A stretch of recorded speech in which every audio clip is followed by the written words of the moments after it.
Racing Setups is the longest running setup shop on iRacing. Our monthly subscription options start as low as $20 a month. We offer setups for dirt oval, asphalt oval, and road racing, covering a wide range of cars and skill levels. Built and tested by top-tier sim racers, this isn't just a business, it's a community of competitive drivers. If you want to better your iRacing experience, head over to PremierRacingSetups.com today. And remember, if you don't get one, you're going to chase one. Good afternoon, race fans, and welcome to the show. Tonight we have a good one here. It is the 802 Busch Series here at Talladega SuperSpeedway.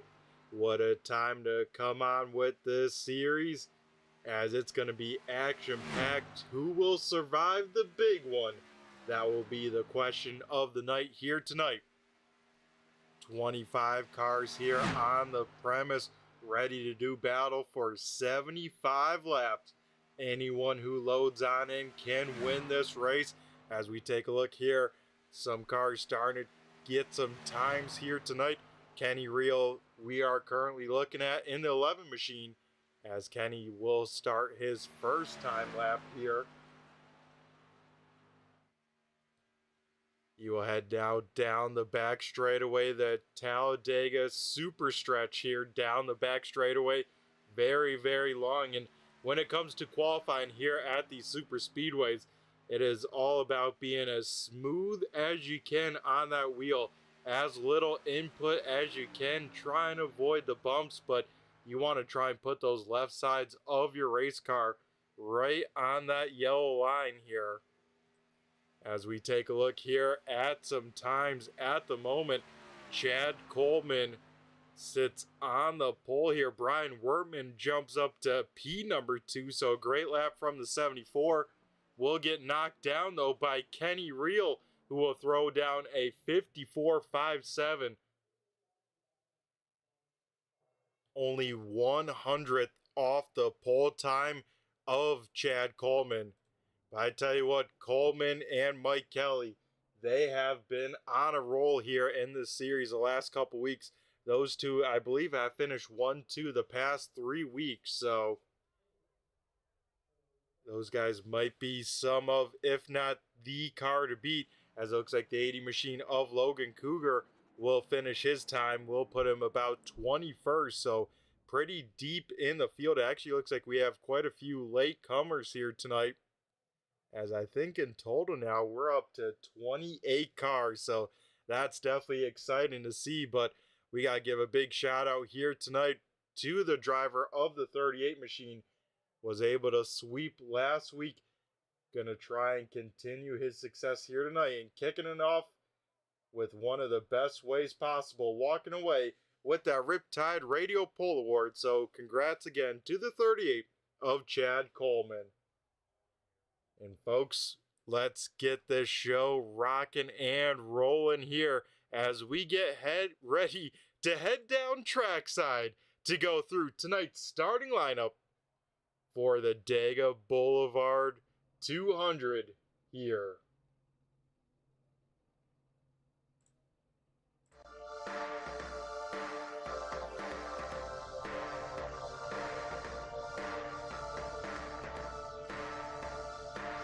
And I tell you what, folks, we get a nice view here at the pace car, but tonight's starting lineup will look like the following.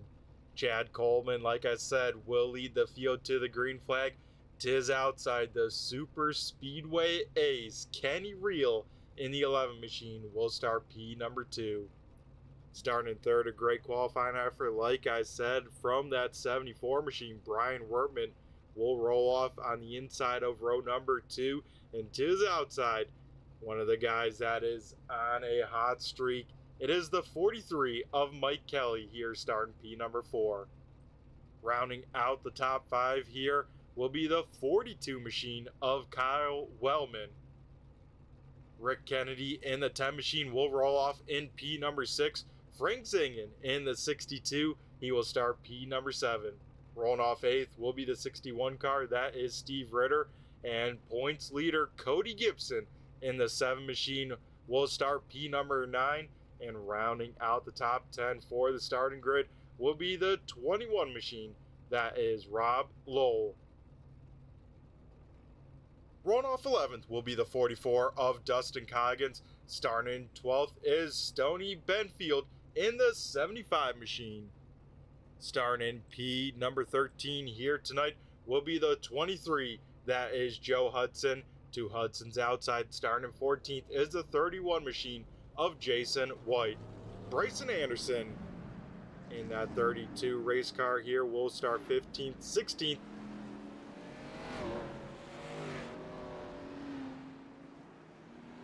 Starting 16th will be Connor Dudek in the 50. Starting 17th will be Johnny Barker in that 6. Aiden Tatro in the 24 will roll off in 18th. Matt Croak in the 87 will start 19th, and Jacob Wilson in that 83 machine will round out the top 20. 21st going to Logan Cougar in the 80 machine.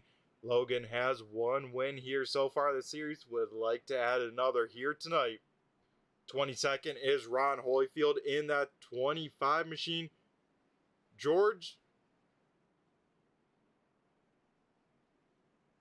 Ledesma in the 67 machine will start 23rd, 24th going to Scott Simley, and then we head up to our final few rows.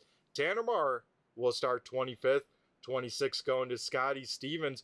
Brandon Guerin will roll off 27th, and starting shotgun on the field here tonight will be the 45 of Larry Bell. So that will do it here tonight for the starting lineup as we get ready to rock and roll. The field is set, and we get ready to go to green flag racing here tonight.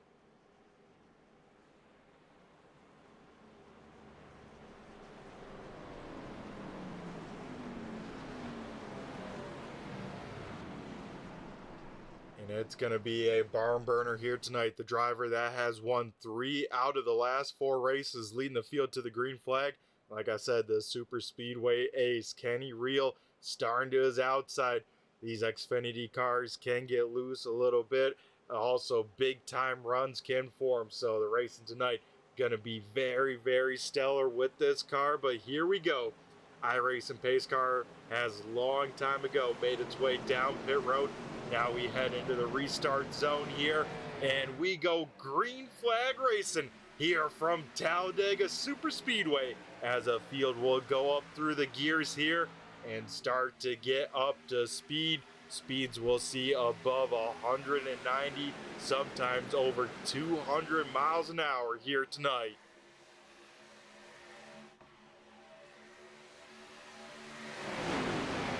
We already got one car ducking out of line. That is the 43 machine of Mike Kelly. We'll see if Kelly here pulls the chute, drop into the back. It looks like that is the game plan from that 43 machine. Gonna stay up nice and high right against the wall here.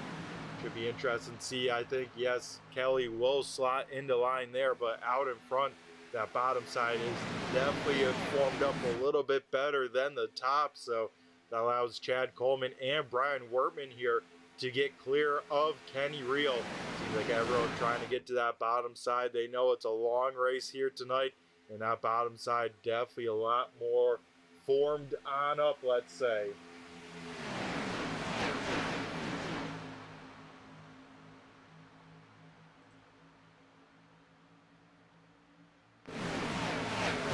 Another driver here looks like pulling the parachute on the race car. It looks like the 7 machine of Cody Gibson. Gibson here dropping on back to kind of the last car on that top side for the time being in that first pack. At least in lane number 2 for the time being. But still everyone up in the pack here. All 28 cars still within the draft of each other. So as out in front, it looks like trouble here for our outside pole sitter, Kenny Reel. Looks like may have dropped out of the race here early, and that would be a tough break there for the 11 machine, as he would have time to, reconnect and whatnot. Probably will lose a lap, maybe 2, but at that point, you got to hope for at least 2 cautions to get all the way back on the lead lap alone. So up in front though, Chad Coleman, Brian Werman have stuck together here. They have brought along Kyle Wellman. All three drivers that started on the inside lane sitting 1, 2, 3 here for the time being.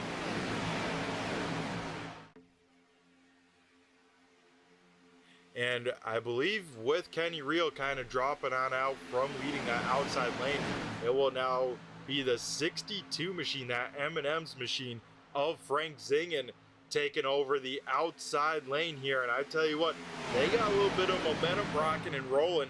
Rick Kennedy in that white number 10 machine pushing that 62 pretty nicely, and they will challenge for the race lead here down the back straightaway.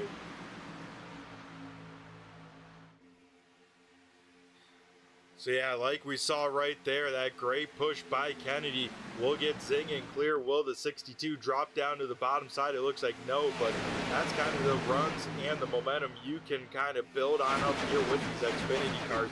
It really comes down to who your pusher is and how well they can push and stay locked onto your bumper. And that was a great push there by the 10 machine, getting Frank Zingen clear and to the race lead. As now it looks like Kennedy himself now will try and take over the point, though it was Frank Zingen leading that lap there that time by. So already 5 laps into this one of 75, so laps are already kind of clicking on by. We're getting on in there, and you know, drivers probably gonna save their kind of final moves, you know, to those last 10 laps to really make big time aggressive moves. From here it's all about kind of let's say playing the game of pack racing a little bit, where you want to run, who you want to work with, all comes into a factor, because of course we got at least one pit stop here tonight, so that could definitely shake up the field and the running order. But right now it's Frank Zingen and Rick Kennedy out in front leading their respective lanes.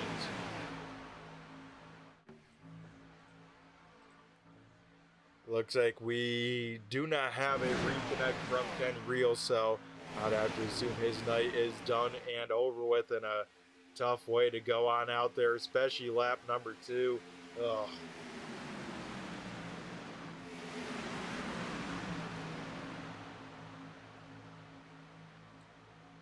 Few drivers here stuck right around the mid-pack here, kind of boxed on in for the time being. Rob Lowell and his teammate Johnny Barker, they both sit about 6th and 7th here on that inside and then outside lane, as Barker starting to move on up here, getting close to the back bumper of Steve Ritter.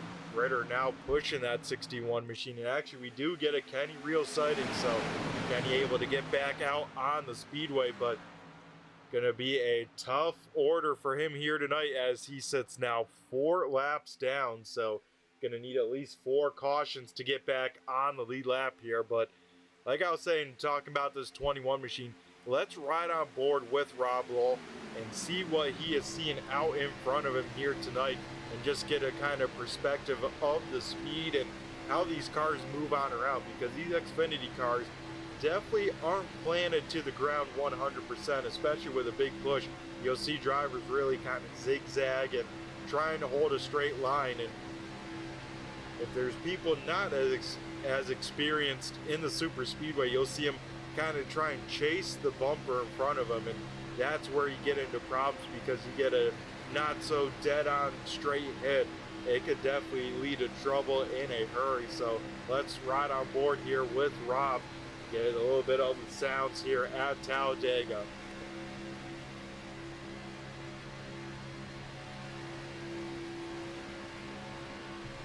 See there Frank Zingen and the 10 machine of Kennedy both getting shuffled on out there for the time being up on the top side. Right on board with Kennedy here, and it looks like maybe a strategy call, as they're kind of not even kind of to the same RPMs of the field. That of course happens when you jump out to that kind of undrafted arrow, hit you like a brick wall here. But looks like the 62 and the 10 here gonna drop on back for the time being. They said Hey, we got a bonus point for a lead lap. That's good enough for us for the time being. Let's try and stay out of the glam.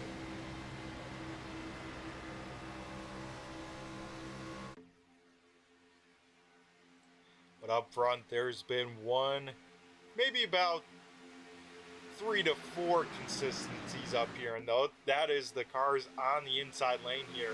Cat Coleman still kind of holding the point down low now with those 2 cars up and out of the way. Ryan Werman still staying glued right to the back bumper of that 38 machine. Same with the 42 of Kyle Wellman. Those 3 cars, the first 3 cars on the inside lane, but now we got a new challenger up front. Steve Ritter here will lead the lap there at the start finish line. He is getting some good pushes from his teammate in the 6 machine of Johnny Barker. So take a look here with Barker, and you can see there a little bit of movement with the push in there. You got to be careful, can't hit him too hard, and without hitting him there, you can see they lose a little bit of time on the top side. Longer way around the speedway, gonna be slower unless you can carry some more speed.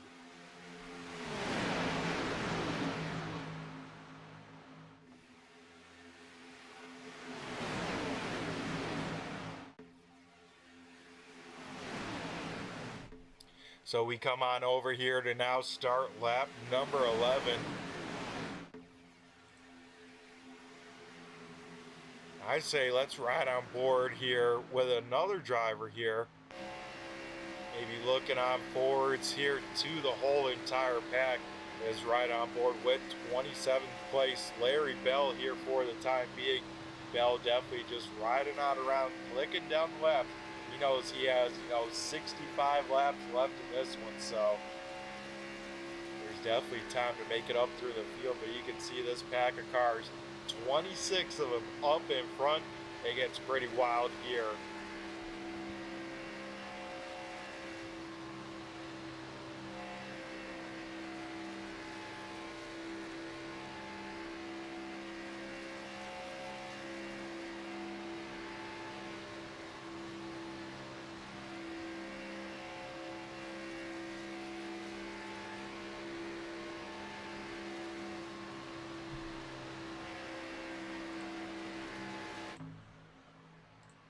Yeah, I tell you what, even though, it may seem like, oh, it's just wide open, you're just turning the wheel a little bit.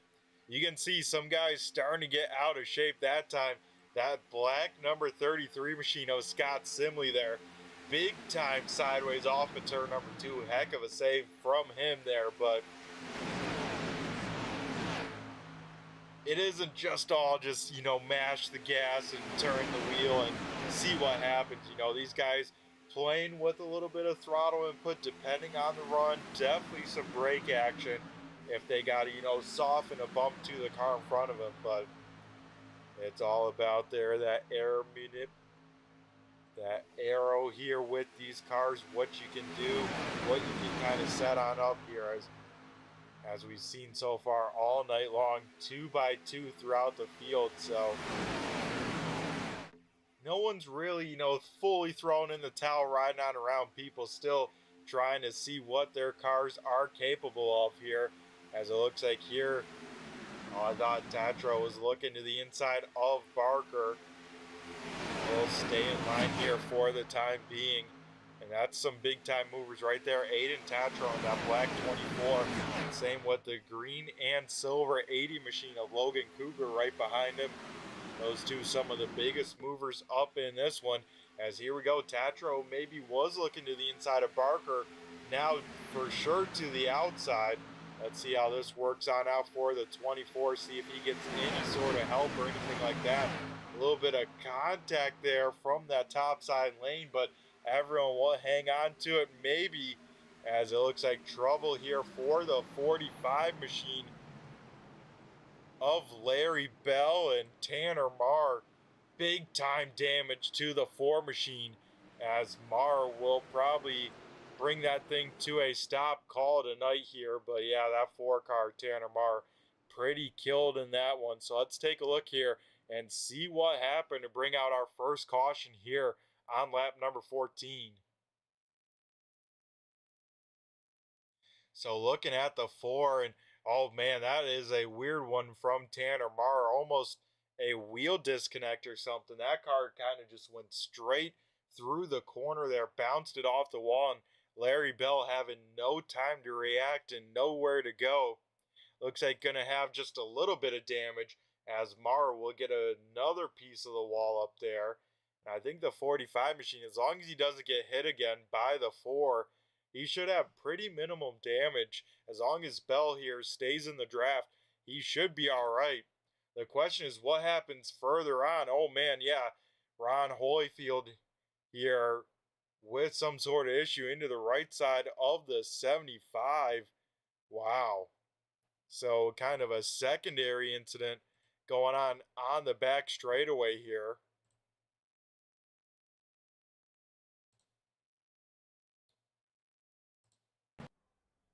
So yeah, we see Tanner Marr here down on pit road. Same with Ron Holyfield there in that 25 machine. So we'll see if anyone jumps in here to the infield care center to get a word with us or anything like that. But a tough break there, as I think both the 25 and the 4 going to retire here from the race.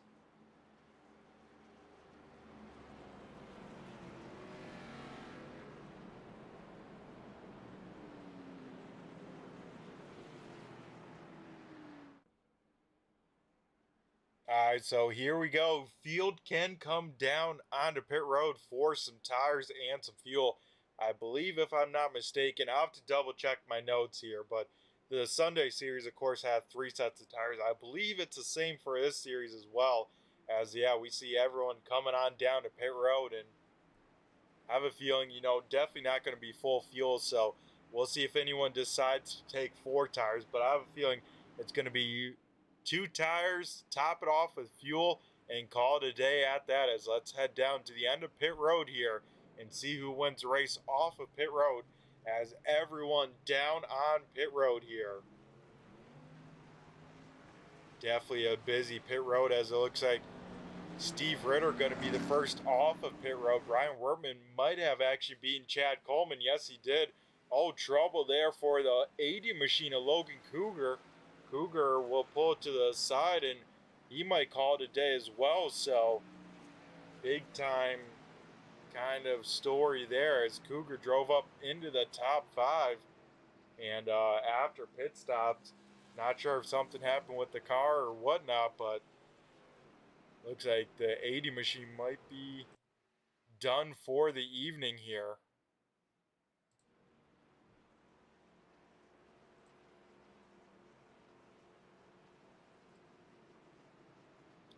And it looks like Joe Hudson was the first car off of pit road here in the 23 machine, but that is because I think Hudson missed his pit stall. I have it here, no time spent in his pit stall, so I think that 23 machine may have missed the pit stall. So he'll probably come down to pit road this time as they receive the 1 to green, get his service done, and tag onto the back of the field. But if he does that, then it will be the 61 machine of Steve Ritter leading the field to the green flag. Brian Wertman coming off of pit road second, Chad Coleman third, Johnny Barker fourth, and Rob Lowell up into the top 5 here.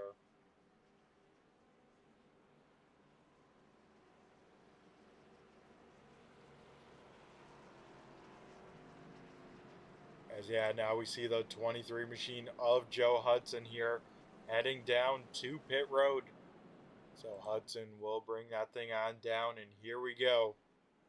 This time by, we will get the 1 to go signal. Should be interesting to see where Steve Ritter chooses, as his teammate starting in 4th, but another teammate starting in 5th, and it looks like Ritter going to choose the inside lane here. So we'll get the field re-racked, restacked, and get ready to get back to green flag racing here right after a quick commercial break here from our partners over at New Setup.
Alrighty, folks, we are back here at Talladega SuperSpeedway here, getting ready to turn the field back loose here.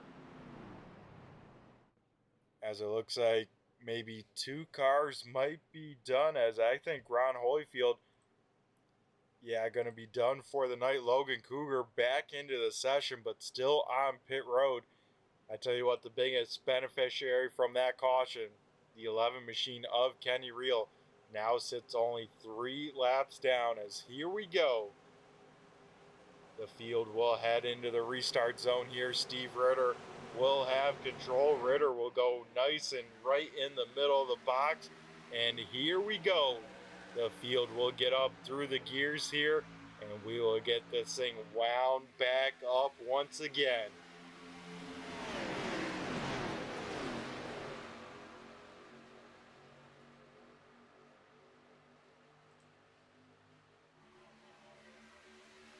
Also out there in the YouTube chat lands, we see some support here for the 44 machine of Dustin Coggin. Coggin now into the top 5. He had a pretty good qualifying effort, qualified 9th, and now sits maybe the 3rd car on the inside lane. It would be a very nice spot to sit there and kind of ride on around, as this inside lane not quite formed up like this top side. Get ready here, because Rob Lowell gonna have a head of steam here probably by the time they get to this backstretch.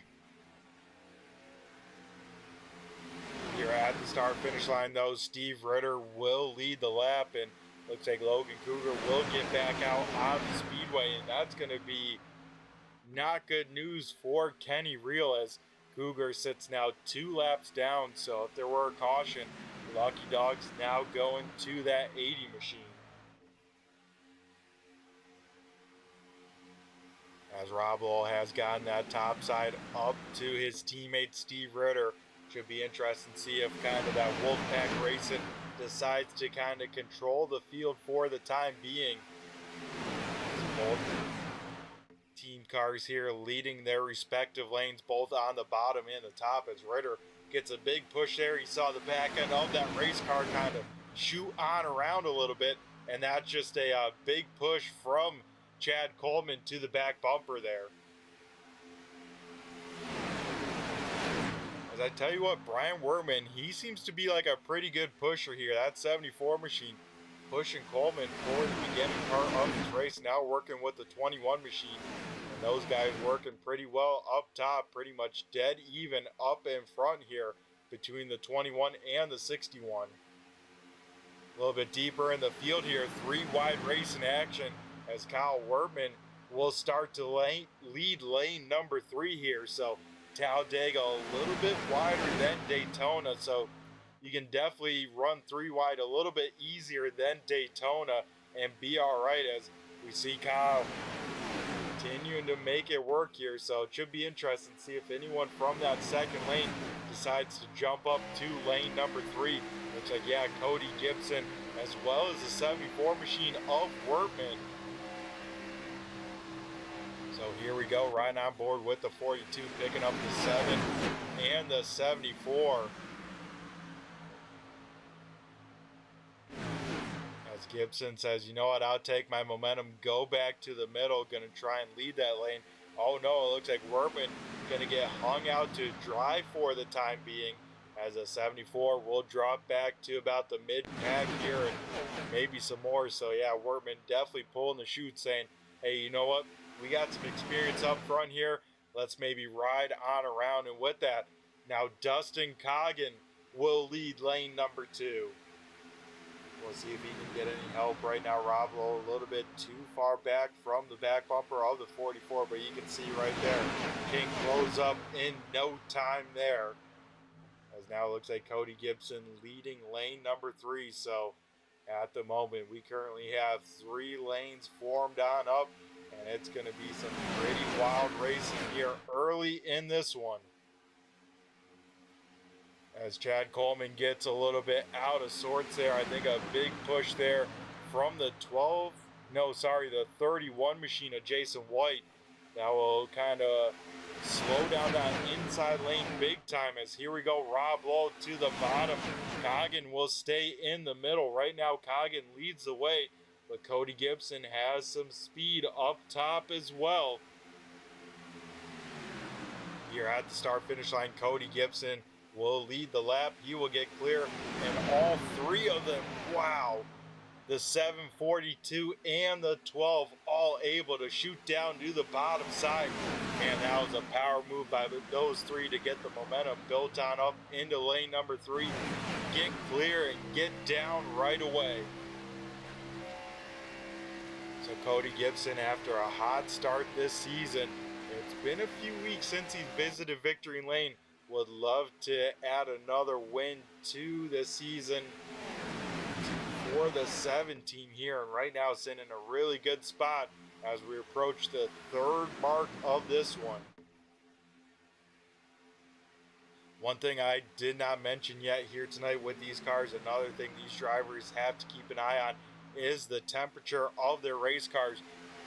Because like right now, Kyle Wellman, he's right on the back bumper of the 7 machine there, not allowing any air to get in the radiator of the 42. With that, temperatures will climb, and you can get to a certain point, especially here in iRacing, it's about 2.5 laps you can be locked onto someone's bumper before the temperatures really spike on up there, getting over 280 degrees, and with that motor can expire at any point. So drivers not only having to worry about the cars around them, but their own cars, to making sure that they can have their motor last these full 75 laps.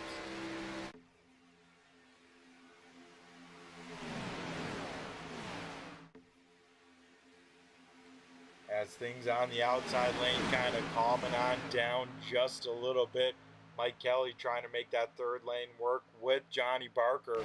Barker was another one of those drivers kind of got hung on out with that kind of confusion. As right in front we see Aiden Tatro jump to the top. Mike Kelly, a big shot to the back bumper. Those two almost wreck. I don't know how they didn't, but we got to see that firsthand riding on board with the 45 of Larry Bell. Wow, that could have been a big one there. Heck of a job for those drivers to hang on to those race cars.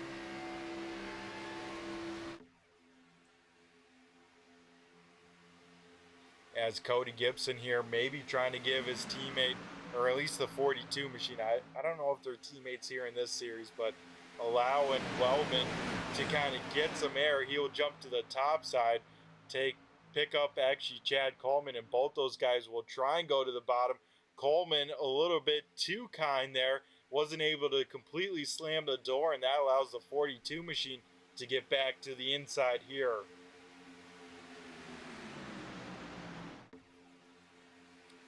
Out in front, Cody Gibson trying to block both lanes. Here comes the inside though, having the shorter distance around these corners, able to make up time, but that top side can carry some more momentum through the corners, has the advantage by the time they get out of these long straightaways here at Dega.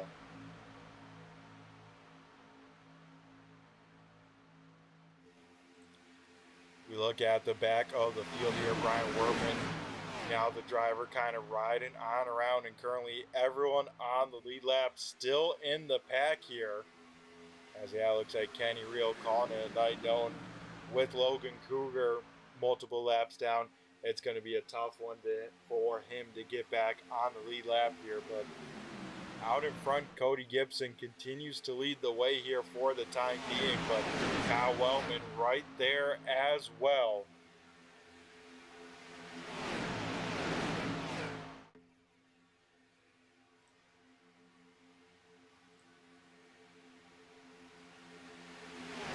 I believe Cody Gibson's last win here, if I'm not mistaken, coming at Richmond of week number 8. So, like I said, it's been a minute, but I'm sure he's no stranger to victory lane. Let me double check the stats here for this season. But yeah, Cody Gibson, 4 wins already on the season, trying to make it number 5 as he does lead the points over Logan Cougar by 32. Dustin Coggin sits third in points here. Brandon Guerin in fourth in points. Steve Ritter actually moving up to fifth in points, passing his teammate Johnny Barker. Barker sits sixth. Ron Hoyfield seventh. Tanner Martin eighth. George Ledesma in ninth, and Larry Bell top 10 in points right there coming into tonight, and a lot can shake on up. And of course, with this being the Busch Series here, season-long points here on the Friday night side of things, so it rewards consistency as well as being here for each and every race. Of course, 2 drop weeks to help in case, you know, you got something going on. At the end of the day, we all have real lives and real jobs and whatnot, but still, you want to try and burn as little as those for a race miss versus a bad race, or when it comes to tonight, a wild card race like tonight.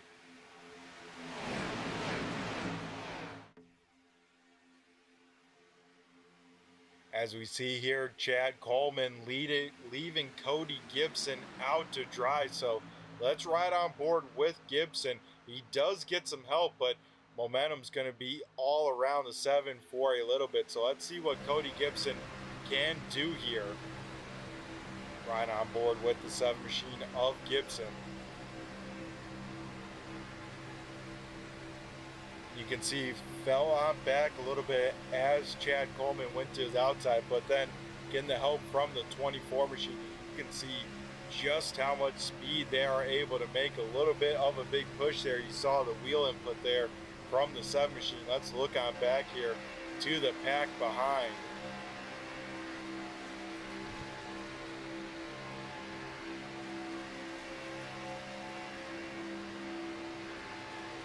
That is Aiden Tatro there in the black number 24 machine right on the back bumper here of Gibson. And you can see this field starting to form up 3 abreast here tonight once again.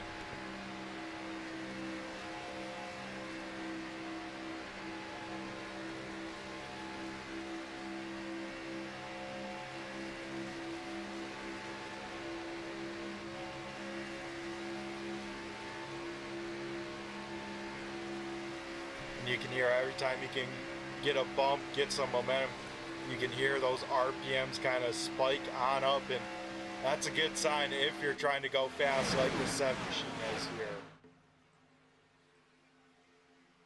But still 3 wide racing here just before the halfway point.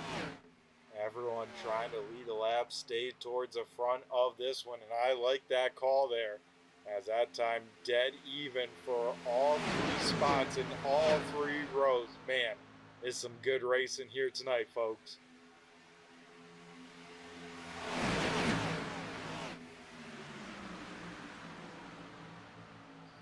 As they currently run here, at the time being, Scotty Stevens here in this number 12 quick lane machine currently sits as the biggest mover.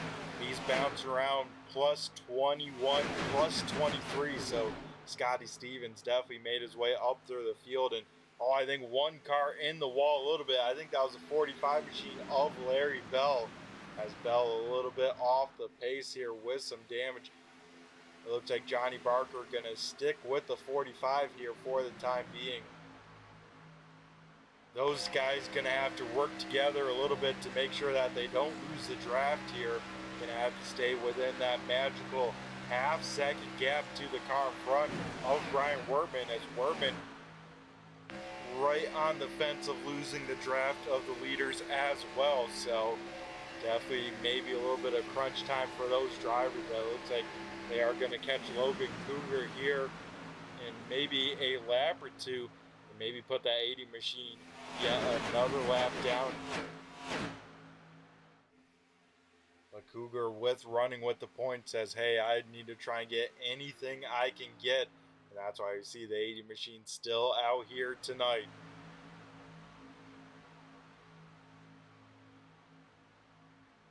As I think the field can start to see the lap car a little bit.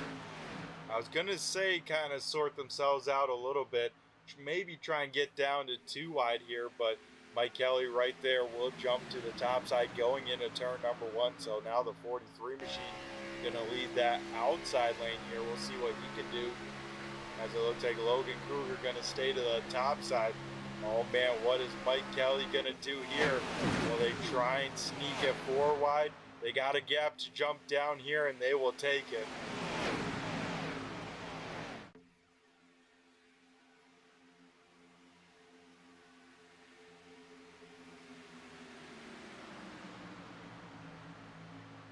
As I heard the call out there to his team, the 24 machine of Aiden Tatro got a little bit hot, had to back off the 7 machine. And you can see Kyle Wellman able to shoot out to the lead without these guys, really drafting up to each other. And that's the name of the game here, trying to keep the momentum without blowing up the motor. It's a tough balancing act to do, as we see Gibson going up to the 3rd lane to block Kelly there. So that'll leave Tatro kind of by himself for the time being in that middle lane. Does he get any help? Yes, he does, as Chad Coleman will fill in that middle lane here. So once again, 3 wide race in action, and this time by here at the start finish line. We will see cross flags here from Barney the Flagman, as we are now halfway down, halfway to go here in the Dega Boulevard 200. That middle lane was able to get hooked back up, and here we go. New contender for the race lead, Aiden Tatro, going for it here, as he might be able to get clear. Yes, he does. He will get clear of the 42 machine. Question is, does Tatro jump on down? He will not, at least for the time being, through 3 and 4. That Coleman there will jump to lane number 3 with that. Tatro sees he has not too much help behind him. Will jump down to the bottom. So the 24 machine a little bit sideways through the tri-oval. Great save by Aiden there, as he will get a big push there from the 42 of Wellman.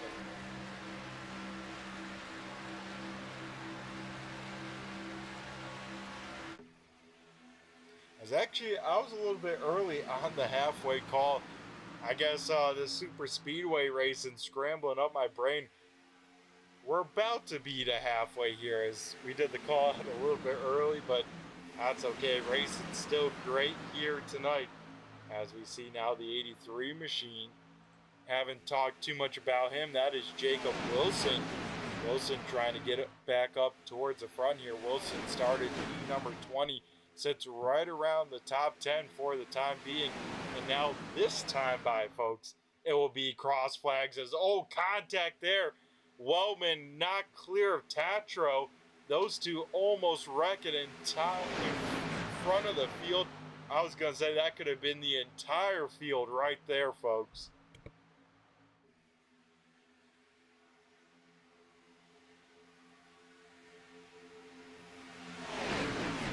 And I think, folks, with some 3 wide race in action, it could be the perfect time for a little turn 3, turn it up here tonight at Talladega.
I tell you what, folks, some of the best sounds here on iRacing is hearing some O'Reilly Auto Parts, as now they're called, cars here at a super speedway.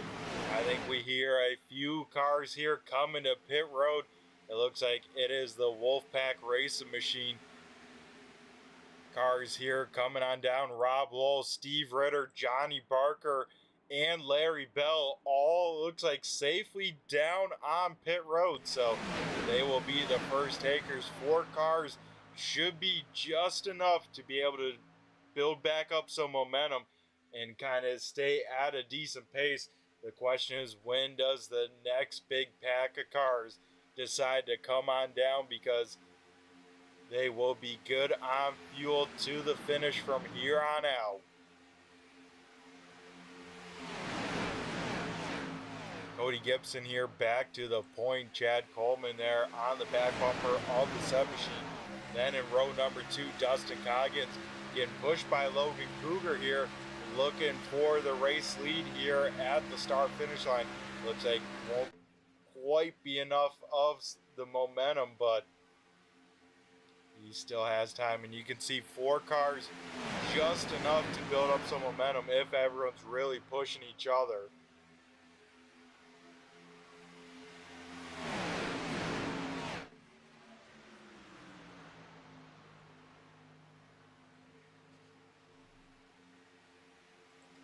Once again, we see Stevens here up in that 3rd lane, continuing to try and make it work in the 12.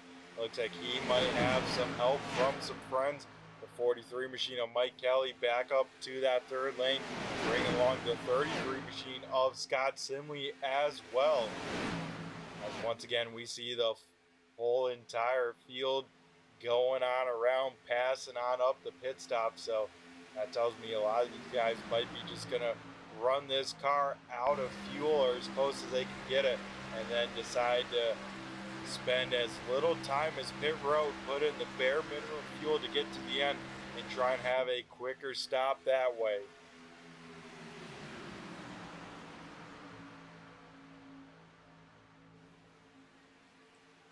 Bryson Anderson looks like we'll get shuffled out of line here in that 32 machine. We'll find an opening for the time being, but Anderson was up towards the front, still right around the top 10 though. As here we go, we see some drivers still trying to make up some positions before they have to pit. Dustin Coggins and Brandon Guerin, both them up to the 3rd lane for a little bit. Oh, trouble here. Logan Cougar into the side of other cars, and the first big one of the night will strike. And it started with the 80 machine of Cougar. And that one looked like maybe another technical difficulties, kind of similar to what we saw from the 4 machine, as that car just kind of shot in a weird direction and then kind of no steering input, as we see the 80 machine drift to the outside wall here just on his own, and then comes back across the field. And this is where it gets scary, clipping the 12 machine. And man, those guys on the inside lane, Aiden Tatro, Kyle Wellman, making it out of there super lucky, as it looks like some other cars involved. Man, Dustin Coggins, Brandon Guerin just able to sneak on through. Frank Zingen, though, not as lucky. That M&M 62 machine going on around. It looks like also the 75 machine of Stoney Benfield also around as well. So let's take a look here one more time, maybe see what happened to the 75 machine down in that inside lane, checking on up, and just gets a shot in the shorts there, spinning that car on around. But like I said, I want to ride on board with maybe like Brandon Guerin here and see what he saw, because man, that had to be pretty hectic there. As here we go, full speed, cars, smoke everywhere, and woohoo, man, it doesn't get that too much closer to that for the 1 machine. So I talked to actually Brandon before the race here, and I tell you what, he said he felt like he had no luck here throughout the season, and here tonight right there, using up a little bit of that luck. Let's see if we can get a word here with Brandon Guerin, chat with him, see what he saw as well as, man, what he thought about that one.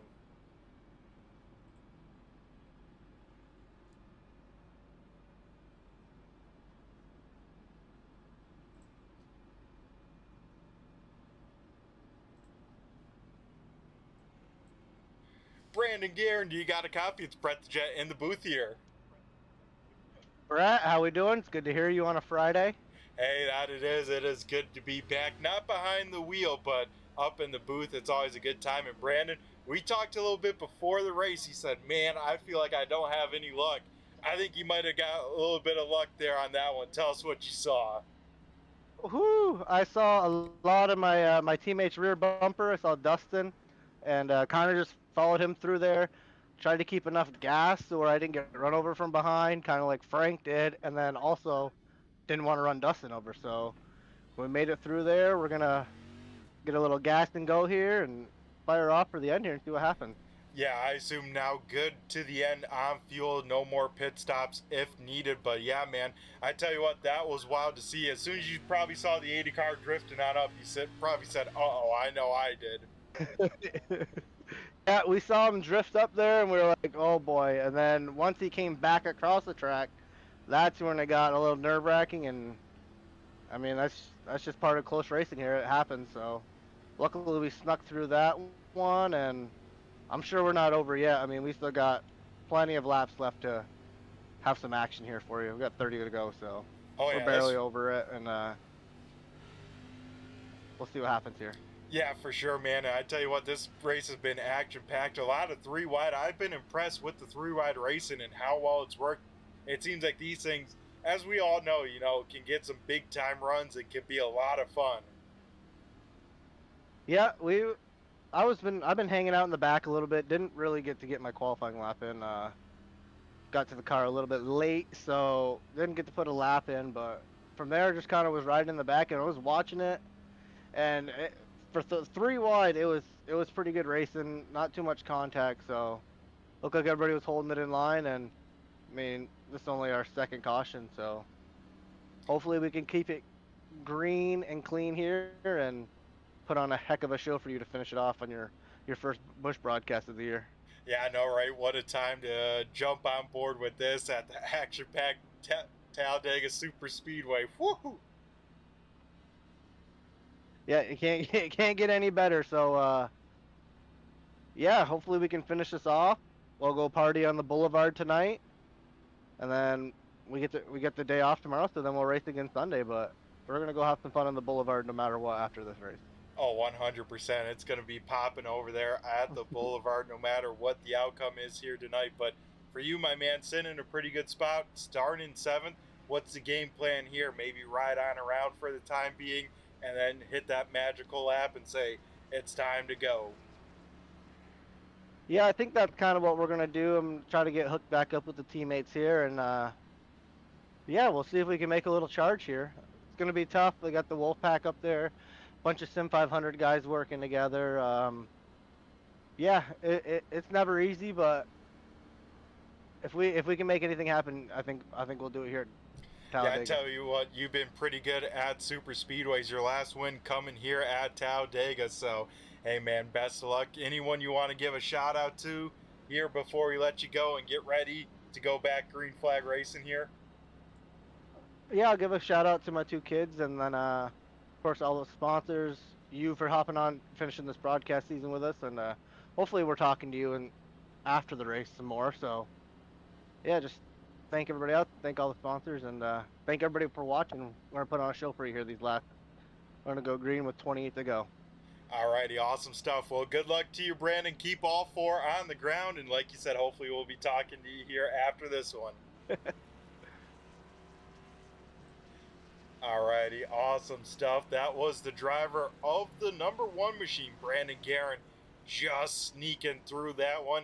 He gets to restart P number 7, but those drivers that pitted able to stay on the lead lap, and they will be leading us back to green. Steve Ritter, Johnny Barker, Rob Lowell out in front, and here we go. like Brandon said, a 28 lap sprint here to the finish. It's going to be good. The iRacing pace car heads down pit road, and now the long pace here at the Talladega front stretch to that start finish line that's after the tri-oval makes a big difference to decide a winner here.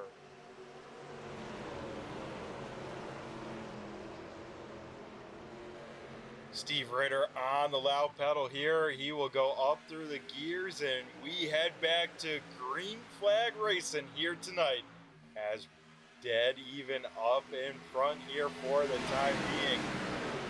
Looks like that might have got Scotty Stevens as well as Mike Kelly, both those drivers, out of the race here, as already 3 wide Johnny Parker getting shuffled out of line as Kyle Wellman able to see a little bit of daylight to the inside of the 6. Here comes Kyle Wellman here. He wants the race lead on back, and he wants it in a hurry. Gonna try and get around 61 machine of Ritter, but right now only 2 cars up in that second lane. Not gonna have the momentum they need. They get some help though. Brandon Guerin from that bottom side up to the top. And here comes the 23 machine of Joe Hudson. Hudson, I believe, last podium coming at Daytona. So Hudson has a thing or two at the super speedways as he'll take a peek to the inside of the 1 machine. 3 wide once again as here comes Johnny Barker. Barker bringing along the 87 machine of Matt Croak. So Croak making his name known here later in this one. The 87 machine says, you know what, it might be time to go, and I like the call. Same with the 50 machine of Connor. Connor gonna start to turn it on up, gonna try and march his way up to the front of this one.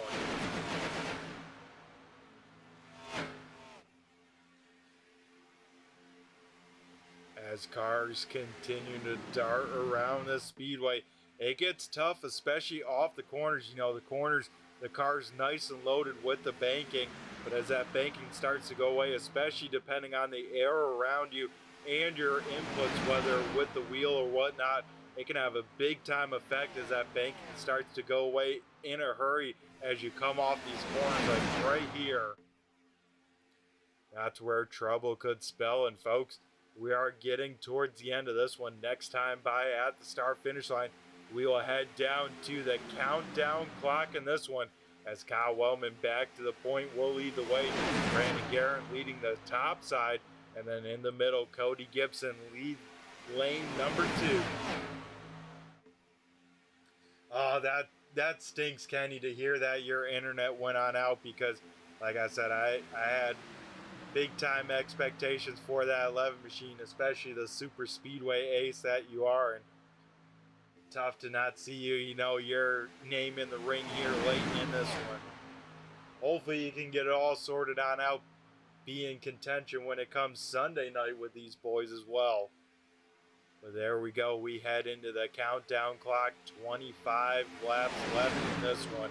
Kyle Wellman with control of this one for the time being, but that middle lane starting to look pretty sporty as Cody Gibson continues to inch his way closer to that race lead in lane number 2.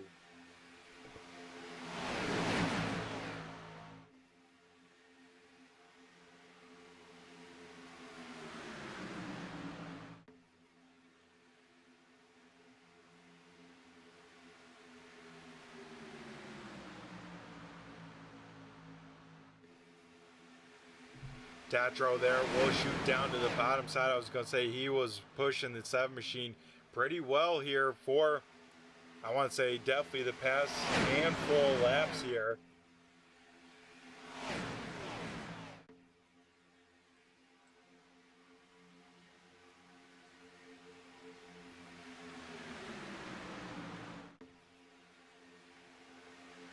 As here we go, Joe Hudson now to that top lane here, the 23 machine, and his buddy Johnny Barker working together.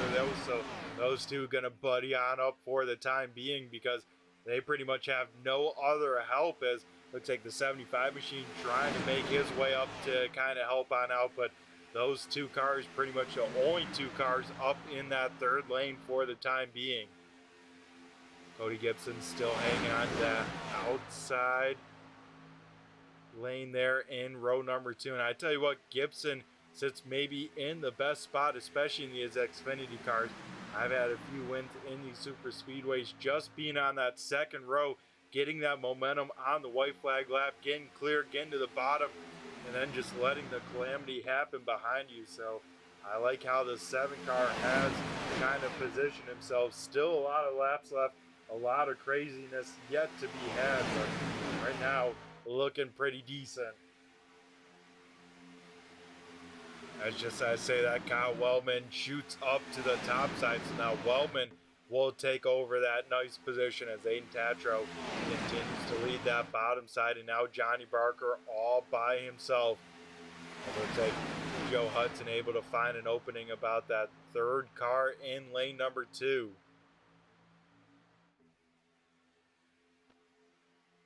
Kyle Wellman, though, also jumping down to the bottom side as this pack about 21 cars deep.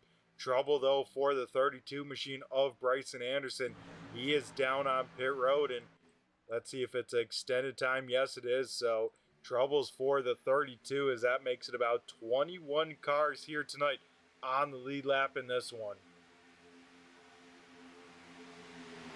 And with those 21 cars on the lead lap, that is actually how many laps are left in this one this time by here at the start-finish line.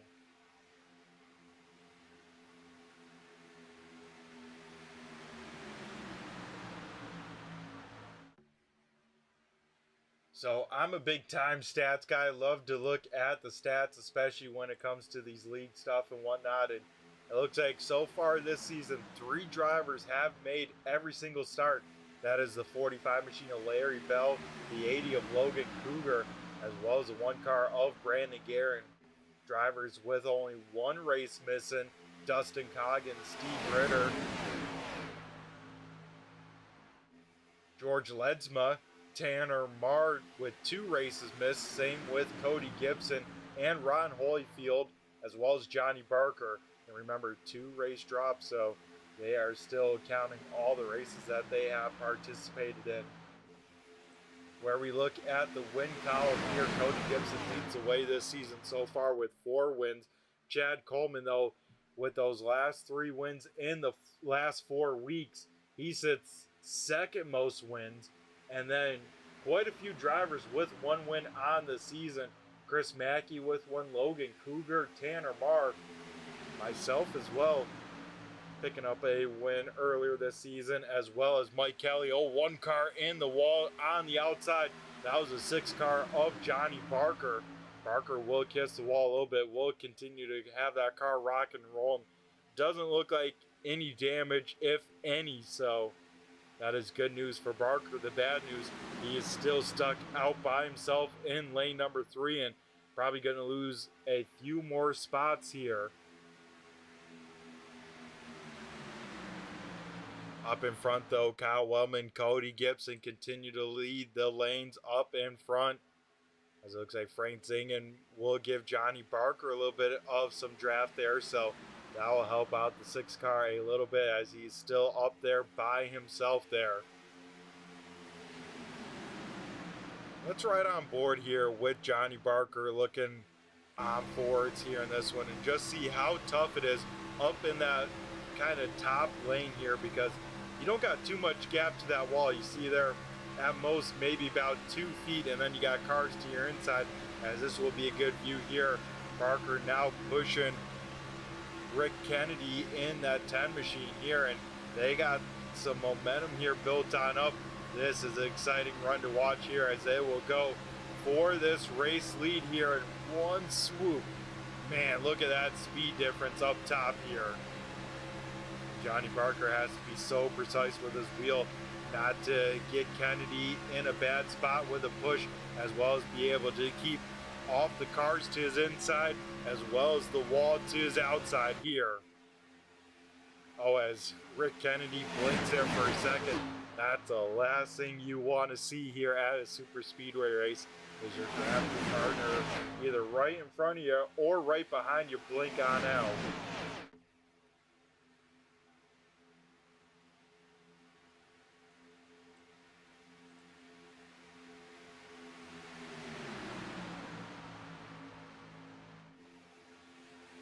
cars, maybe more, now up to lane number 3 as the 87, 75, and 50 once again trying to test the waters, see what is out there, see what's available to be had.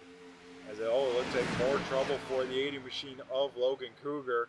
Looks like he might be calling it a night here. Was able to get up to 22nd, but his points rival Cody Gibson having a great shot, at least for the time being, to maybe win this race.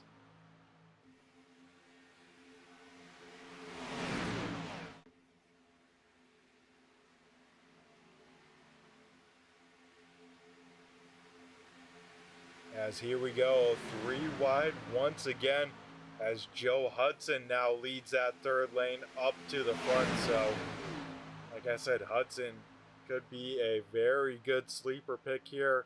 Was up on the podium at Daytona with the Winston Cup Series, but out here tonight trying to lead the way, is leading the way here down the backstretch with about 15 and a half laps left in this one. Seems like that top side starting to rock and roll. That inside not quite formed on up. You got to wonder, is a 24 of Aiden Tatro getting a little bit hot? He had to back off the back bumper of the 42, but it looks like he is back, stuck to the back bumper, and those guys having some momentum here. Awesome move there by Bryson Anderson to stay down low, get onto the apron, up out of the way of the pack, especially being 3 wide like they are. Oh, one car sideways, multiple cars sideways, one car up and over. Scott Simley will leave the racing surface for the time being. Looks like the 33 machine will end up here on all fours. We'll try and get that car rocking and rolling, but the second big one of the night here will strike with about 15 to go, and Scott Simley going to be done for the night with that damage. Let's take a look there, and that could have started with Joe Hudson maybe up and out of lane, but the big mover was the 10 car. As let's take a look at that once again, a little bit slowed on down, see what happened. As like I said, I think Joe Hudson, no, Scott, man, we got to jump back even further as we kind of saw some cars jumping out of lane.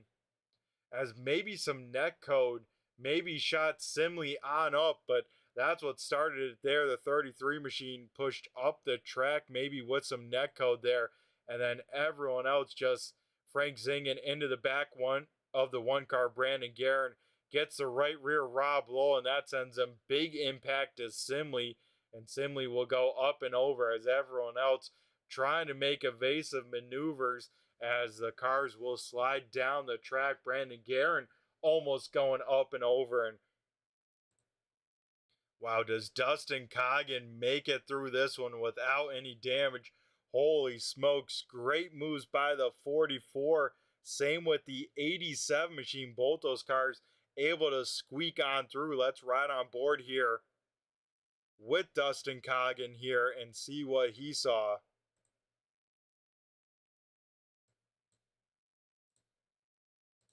As there we go. Now we got the right camera. Let's see what the 44 machine of Dustin Coggin saw, as once again he was able to slip through another big one here at Talladega. And it doesn't get that much closer than that. Coggin doing a great job here tonight to survive and doing everything he can. I think that definitely deserves a quick chat here with the driver of the number 44 machine. It is Dustin Coggin here in just 1 second.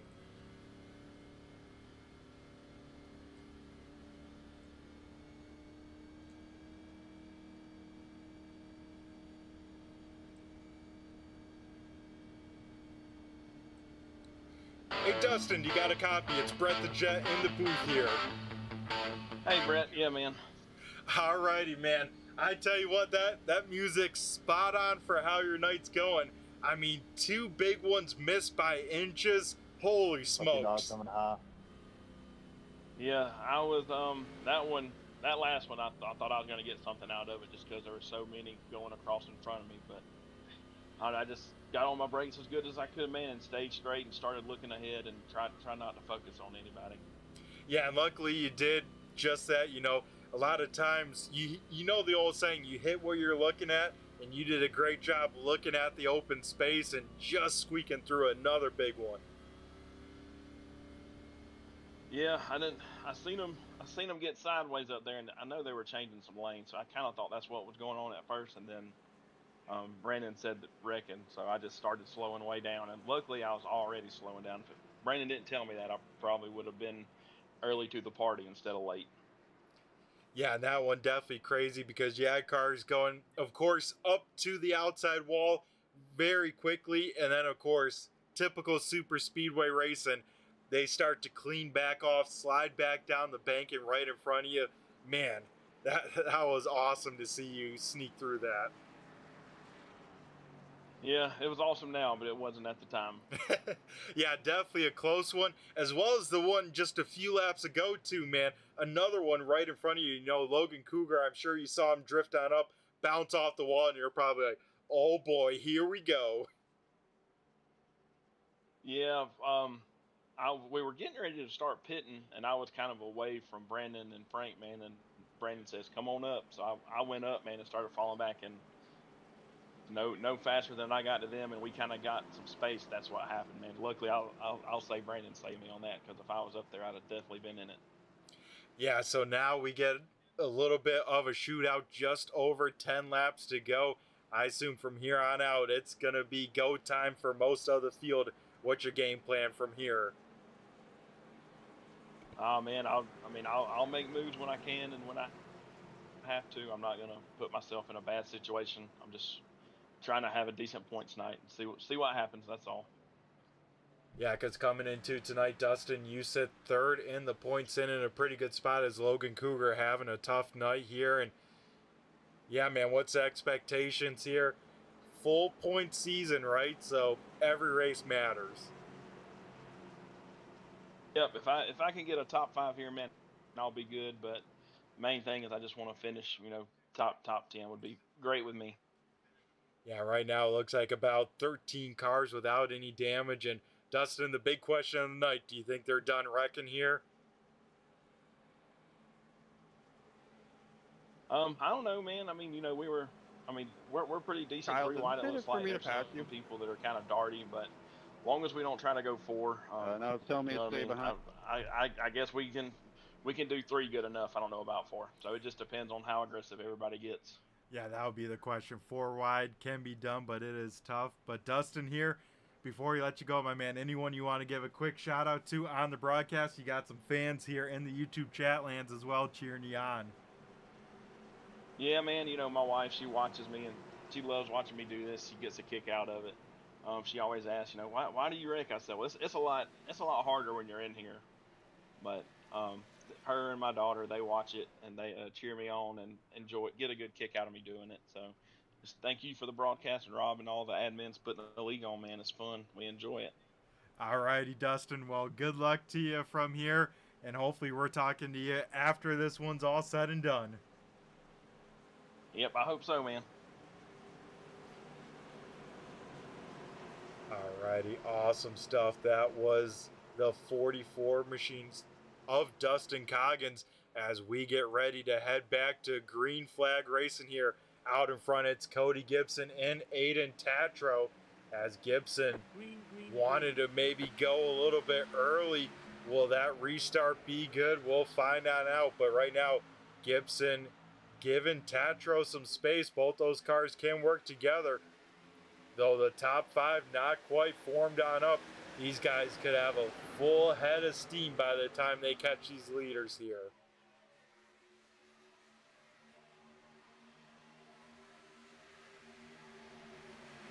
The field now getting back up to a song here for the time being. Cody Gibson goes up to block Chad Coleman, so those two will lead the outside lane here. Aiden Tatro gonna roar ahead on the inside lane here and take over the race lead for the time being. Both lanes full of cars, everyone now within the draft, everyone rocking and rolling here As this time by, we see 2 open palms, 2 open hands from the flag man. It is 10 to go here at Dega.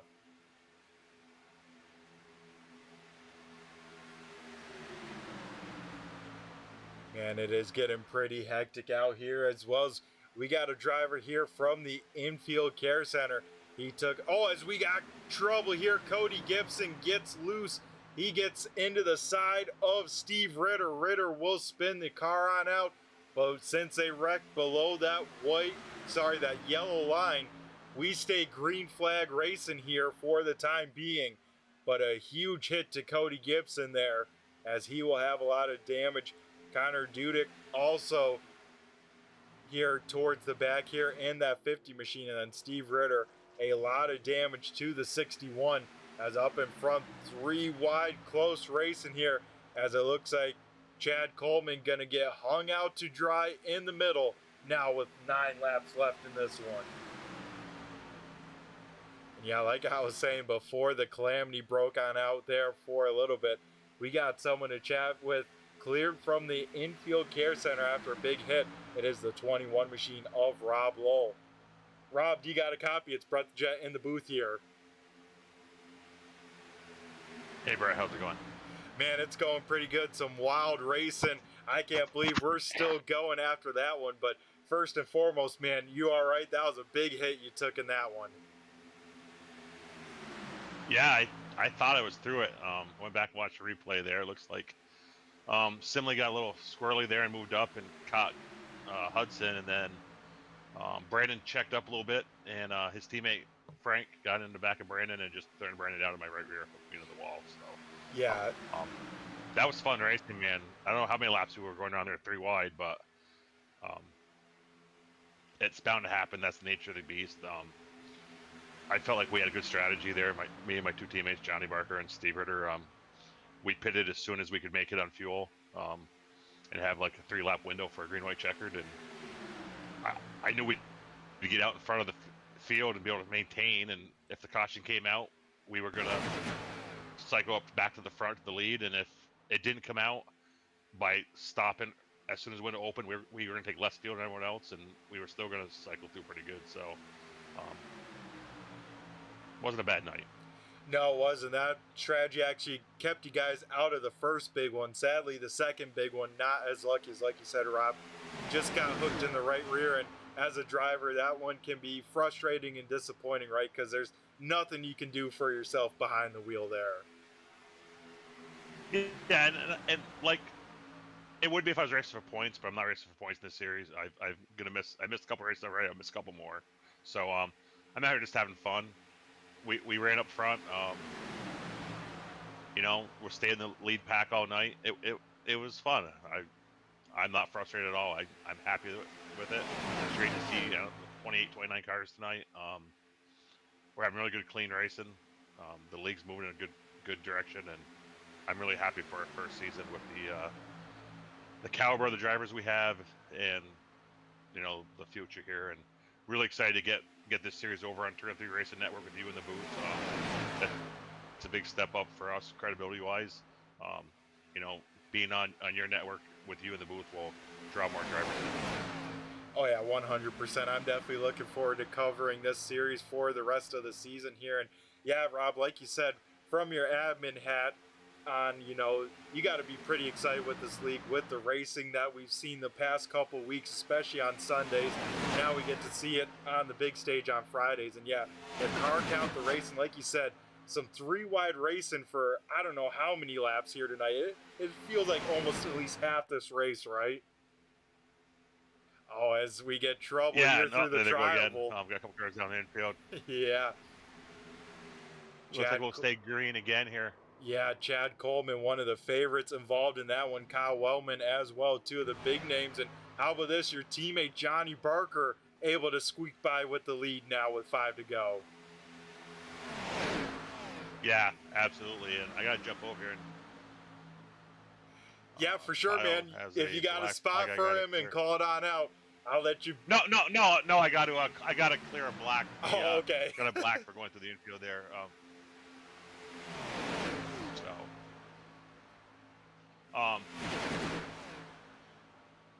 Give me 1 sec. I gotta find him again because it's.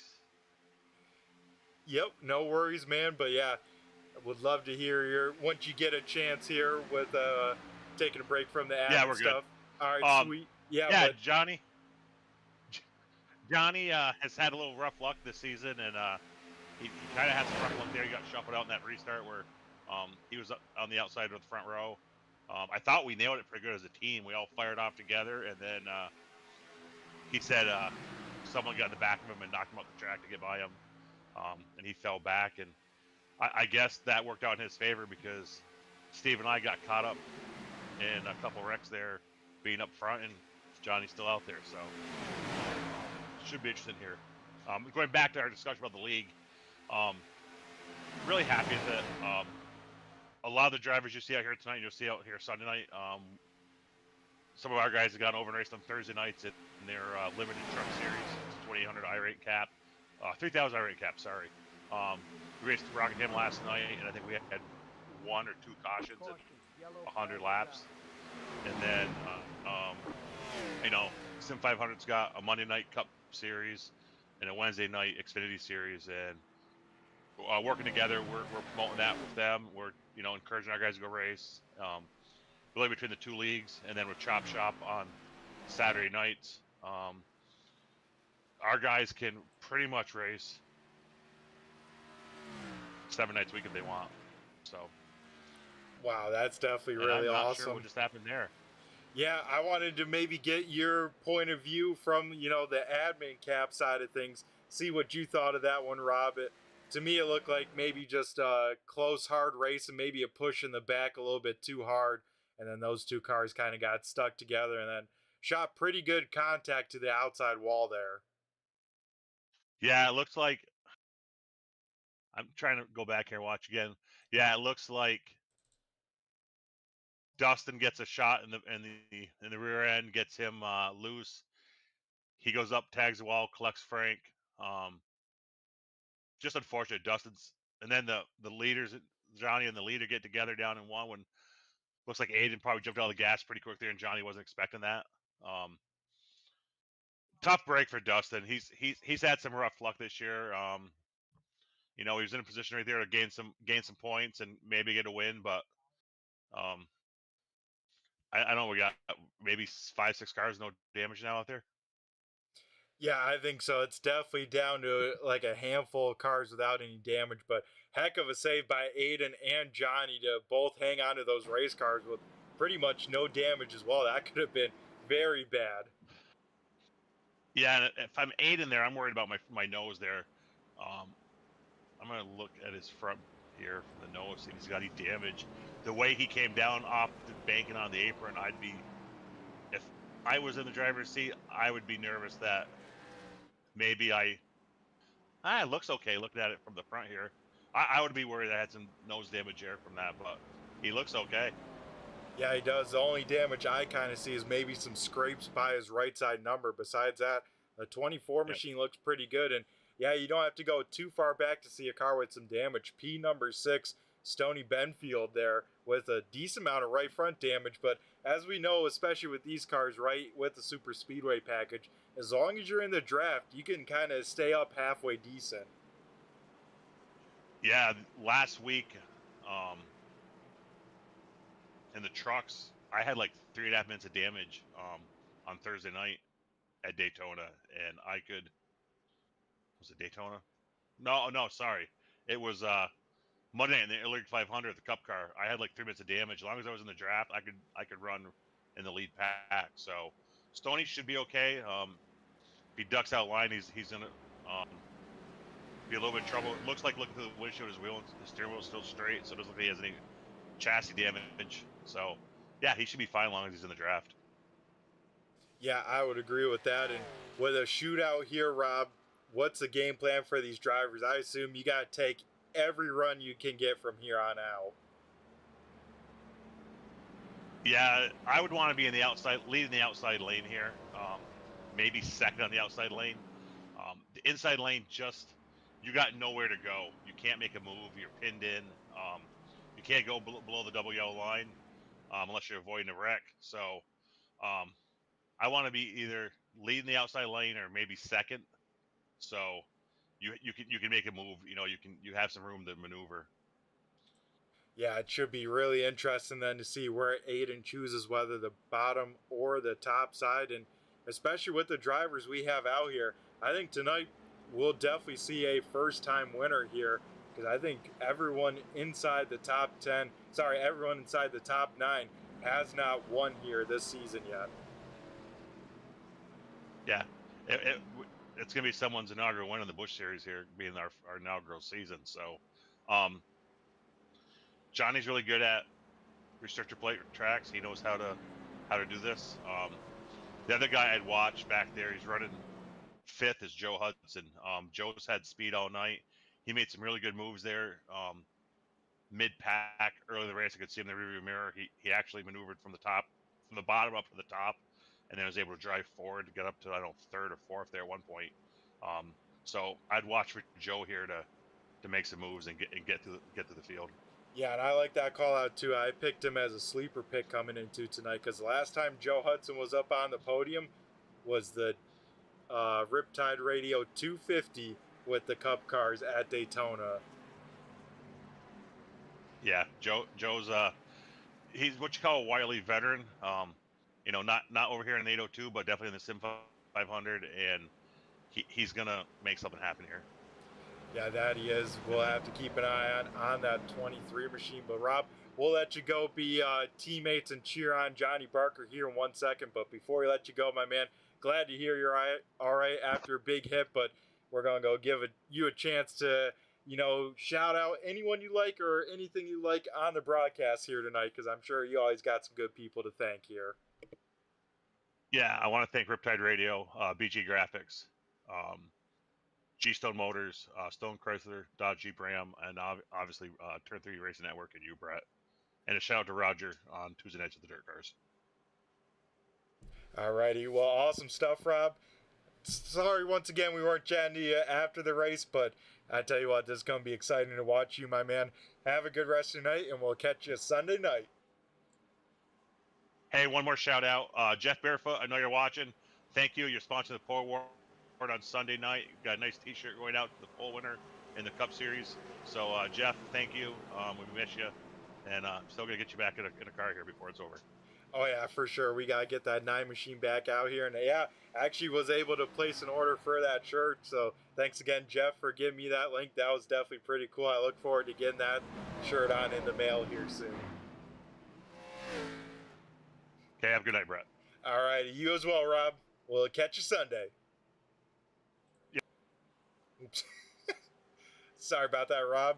Moved you a little bit too early, but hey, we all have our beginning streams, but here we go. We get ready to rock and roll in this one as we get ready here. Aiden Tatro gonna choose the bottom side here, and we'll see how that works on out here for him. Johnny Barker leads the outside lane as we go green, white, checkered here at Talladega.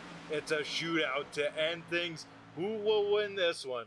Tatro quickly to the top side there. Gonna have the car count for the time being with the momentum. Johnny Barker will look to the outside. He will get stuck 3 wide. Oh man, Barker could get left out to dry here. Tatro looking for his first Busch Series win as well as his first 802 win. Same with Matthew Croak. Where did Croak come from? He now leads the outside lane. These guys just have to get to the white flag here to have a shot at it. Once we get the white flag, though, we are racing back to the checker. Doesn't matter who's wrecking where on the speedway. If they wreck before, like right now here, folks, we get wrecking before the tri-oval. Everyone somehow keeps it rolling. Wow. Brian Wortman with a heck of a save. Same with the 75 machine of Stoney Benfield. But wow, we stay racing. More contact here. Chad Coleman hard into the outside wall. Coleman's night will come to an end here early on the white flag lap. What will happen? Kyle Wellman out in front and a lot of drivers with some momentum behind.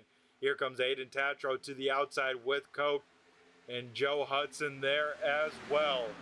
It's going to be a 4-car breakaway to figure out who will win this one. Aiden Tatro leads the way here off of turn number 4. And here we go to the start finish line. Who will have it? Tatro, eyes on the mirror, has to block just a little bit more. Croak will get turned here by the start finish line. And it will be Aiden Tatro picking up the win here. Matthew Croak will finish in second. And it looks like Joe Hudson, wow, will round out the podium. We got to take a look one more time at the finish there. As wow, that shows it way behind here. So let's see if we can get it a little bit closer up in front. But let's take a look here one more time at this finish out in front, as that's not how we do it. As let's take a look one more time here at this finish out in front. But as we saw, Wellman takes a peek to the inside of Croak and then gets into the left rear. Those two cars will go sliding across the line, and Tatro will pick up his first win here as he will bring it down to the front straightaway. Get ready to burn it on down for career win number 1 for the 24 machine, picking up the win here at the Dega Boulevard.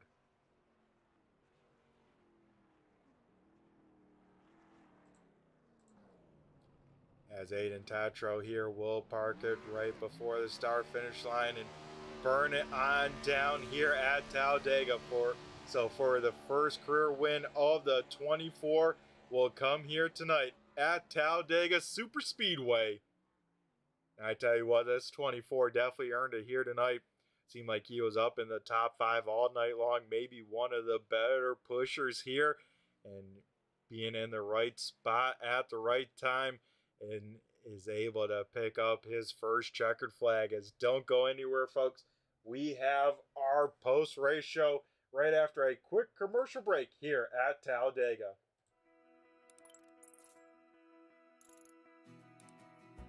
iRacing is a sim racing game that combines a true-to-life racing experience with an online community of virtual racers from all around the globe.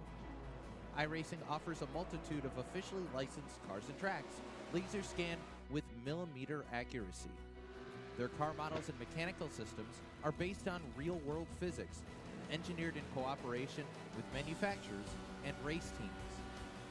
Their skill license system ranges from rookie to pro, ensuring members are always pitted against those with similar skill sets. Members are able to sign up for a weekly race series, compete in time trials, host a private race with friends, and participate in racing leagues created and run by the community.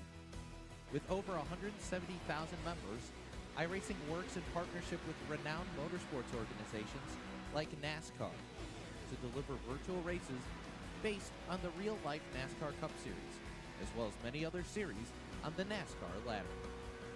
iRacing also features team racing, providing a variety of options for members to create and manage their own teams. Race with friends or real-world teammates in full-length endurance events like the 24 Hours of Daytona, Spa 24, or the Bathurst 12 Hour. Additional partners include IMSA, World of Outlaws, Supercars, and IndyCar, allowing members to race in their very own Indianapolis 500, Bathurst 1000, Chili Bowl, and many more iconic events. This is iRacing, delivering the most authentic racing experience short of getting into a real race car. Sign up today at iRacing.com.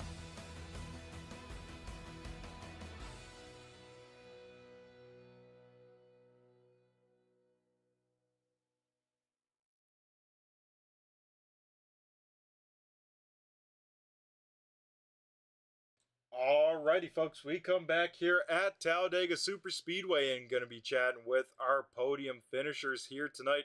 The first driver we will be talking with is the 23 machine of Joe Hudson here. Joe, do you got a copy? It's Brett the Jet in the booth here.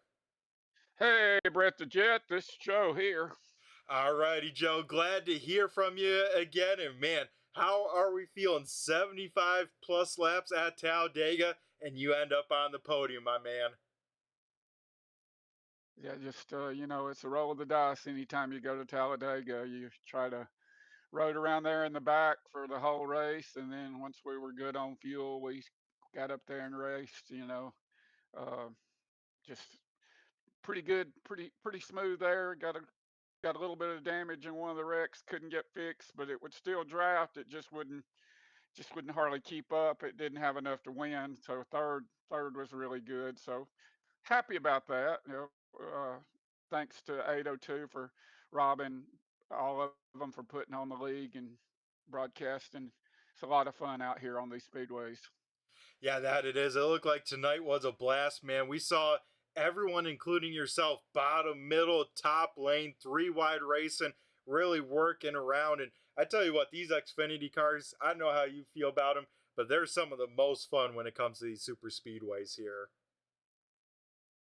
Yeah, they draft up there, and we get a run on the outside, and just almost could clear the line to get back down low from the high side, but you don't want to start a big one not with 10 or 15 to go. But you just couldn't quite get the momentum. They'd get some checkups, and you get a run. It was just back and forth, and but gotta take my hat off to all the drivers. Everybody was giving everybody plenty of room in the corners when we were three wide. Nobody was really laying on anybody, trying to make it tight. Everybody was very respectful.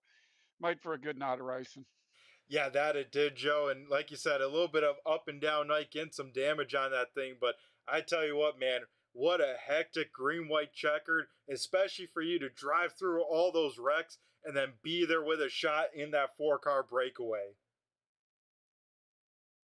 Yeah, just I was stuck on the bottom. I couldn't lead. I couldn't pull out and go anywhere. So I was just depending on whoever was in front of me and whoever was behind me. I just glad to get a podium for this car. It's a tribute card to my best friend's niece who was tragically killed in a murder suicide with her husband.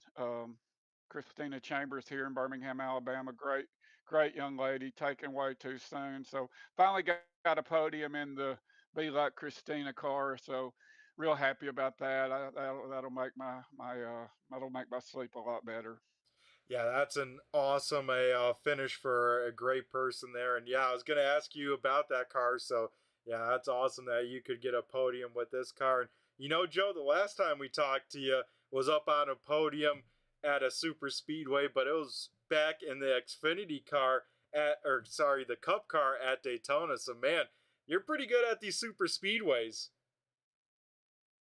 I'm it's You must have just got me on the right night because usually if it's the Daytona 500, I'm usually good for the Daytona 499 and a half. I usually don't make it off of turn four. So, um, got a, not real sure. We were three wide and somebody kind of bumped me up in the wall. Then they wrecked in front of me. And I said I picked up a couple of minutes of damage, couldn't get it fixed. But these are just survivals. I mean, the draft makes it so equal and gives everybody a chance. And but again, hats off to all the drivers out there because, we could have had a wreck fest and rode around under caution, but I think we only had two or three cautions. And again, everybody was very, very respectful. And that we all do this for fun. So that makes it a lot more fun when you can race with people like that and not get upset. Let's appreciate 802 and you with the coverage. And we'll try out again Sunday night, I guess. Yeah, for sure, man. We definitely look forward to seeing you on Sunday night. I mean, you're definitely my sleeper pick coming into tonight. And even Rob, pointed you out when I chatted with him as, someone to keep your eye on. So you made a lot of people proud here tonight, Joe. It was awesome to see you up in contention for the win here. And I'm sure you've been to Talladega in real life. You got any good stories from this place? Because I tell you what, that interview at Daytona, man, it was a great time chatting with you and hearing some of your stories. Well, that's less than an hour from the house. I consider it my home track. Not much of a partier, so I've camped out over there a couple of times, been literally in a tent, and Wow. you fear for your life because you're out there in the middle of a field and you're afraid somebody's going to run over you in the middle of the night, like Like, what was that? I think it was in the road. You better back up. Yeah, that was in the road. You Yeah, scare some the sort of death. speed You didn't. bumps, right? Yeah, I mean, it was but that they do get pretty rowdy on the infield, but a lot of good races there. Got to watch my heroes, Bobby Allison, Neil Bonnet, all the Alabama gang there. Went there with the Richard Petty driving experience several times, and it's just a super fun track. Love it, and just grateful to have it near home. Yeah, I tell you what, I'm sure this place is rocking and rolling when the Alabama gang would win there at Talladega back in the day. Yeah, it's back in the day, but we're long from the day. It's a whole different. It's just about money now. Oh It's yeah. not about racing anymore. Yeah, I like to say nowadays racing is about cubic dollars, right? It's not only the X and Y, now it's the whole volume of how much cash you can bring. Yeah, that's just the nature of the business. I mean, yeah, but it is what it is. What else are we gonna watch? Yep, exactly. We gotta wait till the next good up and coming series. But yeah, Joe, once again, congrats on the P number 3. It's always a great time talking to you, my man.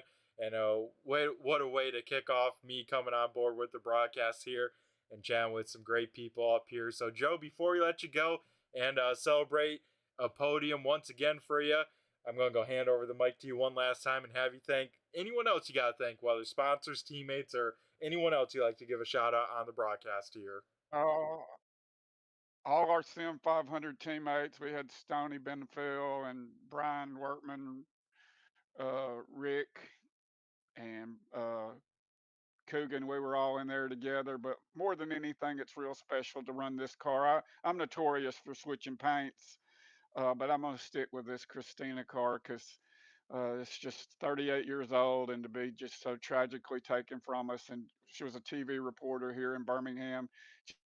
Just touched so many people's lives. It was just such a tragedy, and it's been about a month and a half now, and I still think about it daily. So really, really happy to call my friends and tell them I got their car a little TV time tonight. So thanks for the coverage, and we'll see you next week. Alrighty, awesome stuff, Joe. Well, we look forward to talking to you again here in the future. But you, my man, have a great rest of your night, and we'll see you on Sunday. See you, sir. Thanks. Alrighty, awesome stuff, man. I always love chatting with Joe. That was Joe Hudson in the 23 machine, finishing in P number 3. And now we head up to our runner-up finisher, that being the driver of the 87. It is Matthew Croak.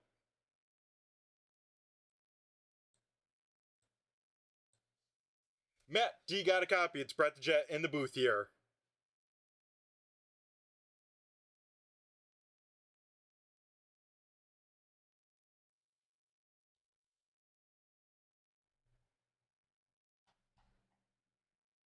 We'll maybe give Matt a minute to try and come on back. He was in the chat here and then disconnected, so maybe got the super lucky timing of a disconnect right after the race, but we'll try and see if we can get a word with the 87 machine of Matthew Croak here in a little bit. But I guess we got to head down to victory lane here and talk to the man of the hour.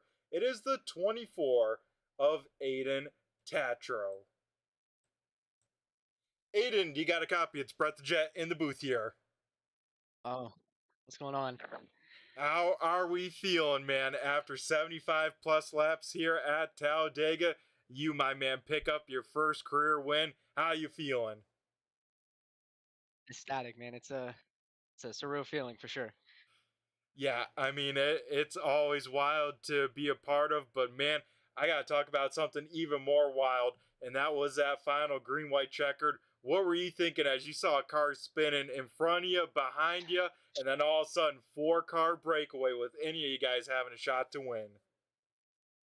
Man, they were everywhere. I was just really hoping I didn't get collected when the 38 went around there, and then when the 87 looked high come up to the checkered flag there, I got a little nervous, and I saw the 87 go around, and I knew I had it in the bag from there. Yeah, once you got off Definitely a of little heart attack.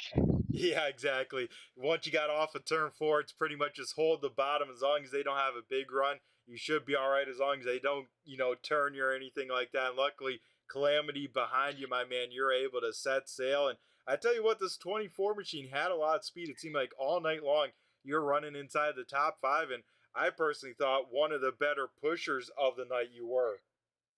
I appreciate that, but I definitely was hooked up tonight, and I just want to real quick thank my dad. He's every single one of these I've raced, he's watched, and this one's for him. Yeah, awesome stuff. You love to hear it there. As yeah, when you get your family watching these races, make them proud, pick up a checkered flag as well. It's a really cool feeling. I tell people, you get a lot of the same feelings as you do in a real life car on the sim. The adrenaline's going, and when you pick up a win, it does feel really good. Oh, absolutely. My heart rate has not touched below 100 this whole race. Well, hopefully now you can start calming on down, figuring it on out. And yeah, man, that is awesome to hear. And super speedways, how were you feeling coming into tonight? Um, I'm a part-time driver, so I race when I can, but I love super speedway, so I made sure I cleared my schedule for tonight to be able to get on here and race. Super speedways are my favorite places to go because anybody's got a fair chance. Yeah, that they do, and you showed that here tonight, picking up the win. So the question is, I assume then we're gonna maybe see the 24 machine on Sunday night as well. You should, yes. Hopefully, as long as I don't lose power, because I got 12 to 18 inches of snow coming. Woo! Yeah, that's definitely a lot of snow. Fingers crossed that the power stays on for you, and we get to see you out on the track and see if you can, hey, sweep the weekend, man. That would be something special for you as well. That'd be awesome. Yeah, that would be. So, Aiden, when it comes to maybe iRacing or racing, what got you kind of into it? What kind of cars do you enjoy racing? All that good stuff these days. Yeah, absolutely. So my dad he races here locally. He races the street stock division. He's got a super late model as well. So actually, a lot of these sponsors on this car are his real life sponsors that I've converted over to iRacing. Everything on this car is his besides the number. Alrighty, awesome stuff. And where is And that local track for you guys at?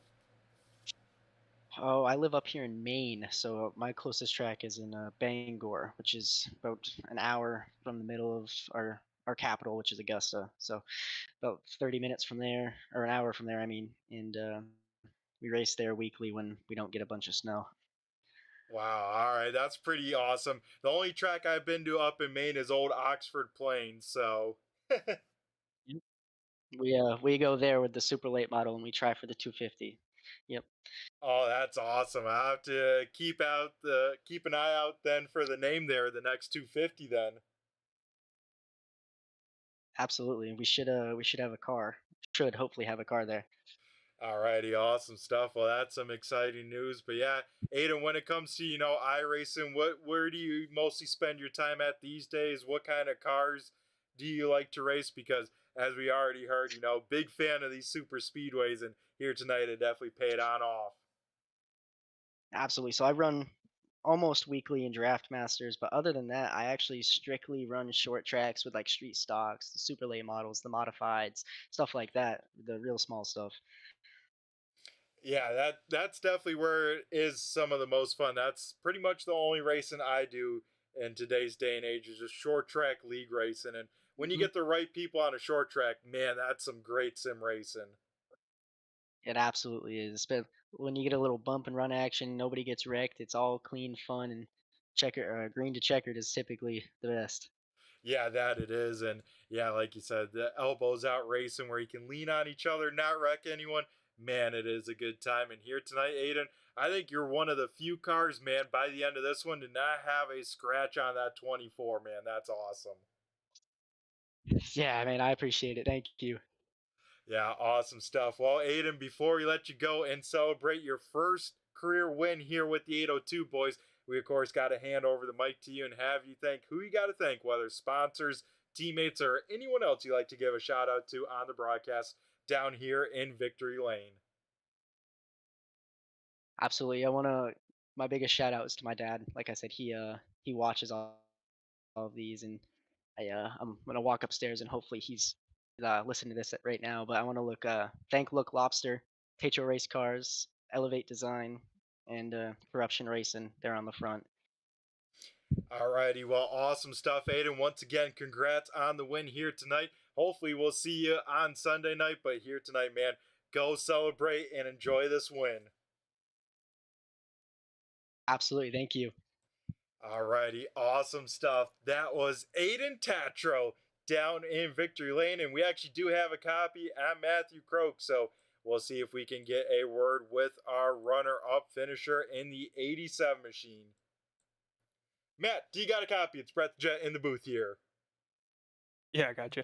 Alrighty, man. Glad we got you. We hear you now.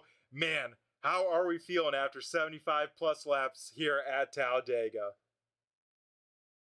You know, I'm tired. I need a good old bush latte and time to relax and party.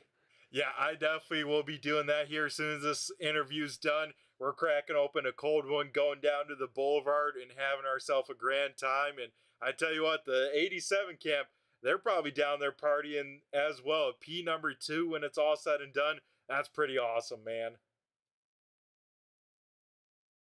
Yeah, for a full-time dirt guy coming into NASCAR here and racing super speedways, not too bad of a finish.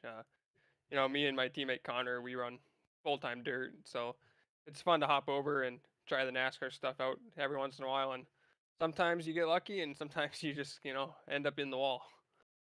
Yeah, and here tonight having some of that lady luck because, man, that was a hectic green-white checkered. I mean, you had cars wrecking all around you, in front of you, behind you, and somehow when it's all said and done, a 4-car breakaway to see who won that thing.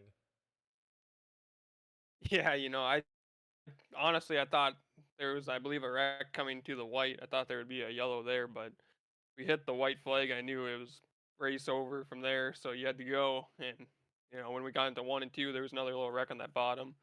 And then I realized I was a 4-car breakaway, and I was kind of near the back of it, so I could control where I was going to the turn 3. And, I ended up pushing, I believe, Aiden there to the win. So, I mean, congrats to him on that win. I was trying to get around him, but just got hooked in the quarter panel. Probably my fault coming down. He wasn't surely clear where he was, so I take responsibility for that one. But, overall, it was a fun race, and I look forward to do it again here in a couple of weeks. Yeah, it was a great race for sure. And yeah, Matt, probably not a lot of experience for you when it comes to these super speedways. So, you got a lot of learning done in a short amount of time. Looking back, what things differently could you have done that last lap to maybe come away with the checkered flag in one spot better? I think it's mostly just kind of backing up my pace a little bit, try to get a run later on in the turn so I can have more of a momentum coming to the tri-oval and to the finish. But honestly, I didn't really want to lose too many spots trying that, so I was just kind of flat-footing it and hoping for the best. Maybe I could get him like loose going into the tri-oval with a bump and get him sideways type of deal. But you can't win them all, so you got to start somewhere. And being runner-up isn't too bad. Yeah, that it is not a runner-up finish, nothing to hang your head about. And, I don't know if you know, but Sunday night, Super Speedway as well, the Cup cars go to Dega. Does that intrigue you at all? I probably would, but I think we just exhausted our budget for racing here tonight on this one, so we might be partying all weekend, so we might not make it. Hey, there you go. A lot of good racing to be enjoyed, that is for sure. And, when it comes to iRacing, you say you do some dirt stuff and whatnot, so where do you spend most of your time when it comes to some sim racing? What's your favorite car track combo, all that good stuff these days? Sprint cars are one of my mains, so most of the time I'm in a sprint car. And then for favorite track, I have to say it's probably Williams Grove or a technical track like Lincoln. It's such a hard track to run, but it's always really fun to run. Yeah, that it is. And I feel like Williams Grove is one of those tracks, kind of like maybe like a Darlington, where either people love it or hate it, but at the end of the day, drivers usually rise to the top, right? Yeah, especially my teammate Connor. He's really good there. I call him a little mini Grove Goat because he's so good. But Hey, that's pretty you good. know, Well, awesome stuff, Matt, here tonight. And yeah, man, P number 2, not bad at all. And for season wise, this is first broadcast for me on Friday nights.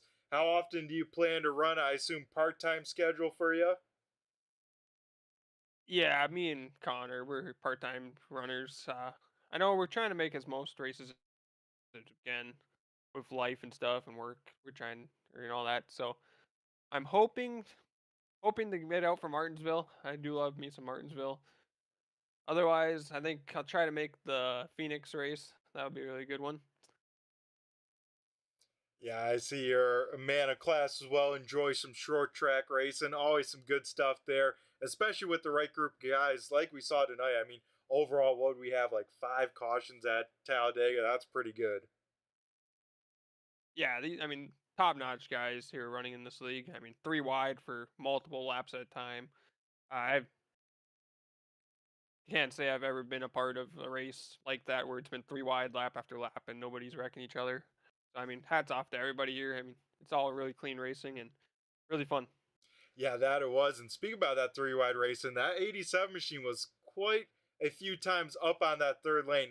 How sketchy is it up there with a car to your inside kind of moving on around? And of course, then you got the wall to your outside. I think I made love with the wall a couple times, so it wasn't too good for me, but it's fun. It's sketchy, so I'm lucky. Just got out of there alive, and the car is good for another race. Yeah, that it is. And I'm sure you being a dirt guy, not afraid of the wall, but, everything, you got to respect it as well, right? Yeah, for sure. Alrighty, well, awesome stuff, Matt. Once again, congrats on the runner-up finish here tonight. But before we let you go and celebrate the P number 2, we're going to go hand over the mic to you and have you thank who you got to thank, whether sponsors, teammates, or anyone else you'd like to give a shout-out here tonight from Talladega. Yeah, first off, I have to say thank you for the broadcast coming on board Friday nights. I know it's been a pleasure listening to you on Sundays and then with the big blocks. So props to you coming on board Fridays and then everybody at 802 Racing. It's been a really fun league for the handful of times that I've ran and all that.